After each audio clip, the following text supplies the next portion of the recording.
Vijayawada హైవేకు IT కంపెనీలు queue కట్టనున్నాయి. Choutuppal ఏరియాలో 30,000 ఎకరాల ప్రభుత్వ భూమి అందుబాటులో ఉండటంతో ఐటీ పార్కులు ఇక్కడ ఏర్పాటు చేయనుంది ప్రభుత్వం. ఫలితంగా ప్రస్తుతం హైటెక్ సిటీ, ఫైనాన్షియల్ డిస్ట్రిక్ట్ తీరున చౌటుప్పల్ పరిసరాల రూపురేఖలు కూడా రానున్న దశాబ్ద కాలంలో మారే అవకాశం ఉంది. ఎందుకు విజయవాడ హైవే అంటే నేషనల్ హైవే అది. అంటే హైదరాబాద్ నుంచి బిజియెస్ట్ గా ఉన్న నేషనల్ హైవే. మీరు అబ్జర్వ్ చేస్తే ఏ పండగకైనా టోల్గేట్ దగ్గర ఫస్ట్ ఒక గంట సేపు పండగ చేసుకున్న తర్వాతనే వాళ్ళ విలేజ్ పోవాల్సి వస్తుంది. సో ఫస్ట్ ఆఫ్ ఆల్ అది నేషనల్ హైవే తో పాటు capital to capital connected.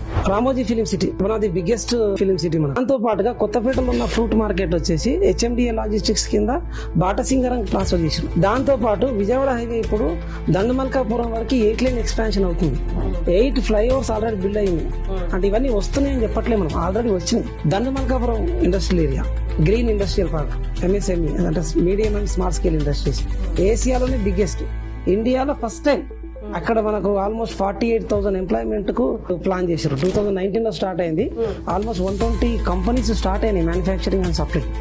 So దానికి ఇబ్బంది కాకుండా 8 లైన్ రోడ్ కూడా అక్కడ దానికి శాంక్షన్ చేశారు. ఎయిర్పోర్ట్ రావడానికి కానీ యాక్సెసిబిలిటీ ఈజీగా ఉండాలని. ఆంధ్రాకి ఎట్లయితే సీ పోర్ట్ ఇచ్చారో తెలంగాణకు డ్రై పోర్ట్ ఇస్తాం మనం. అదాని గ్రూప్ వాళ్ళు 1100 ఎకర్స్ తీసుకుంటున్నాం. Hub of regional ring road ఏదైనా ఉంది అంటే అది చౌటుప్పల్ అవుతుంది.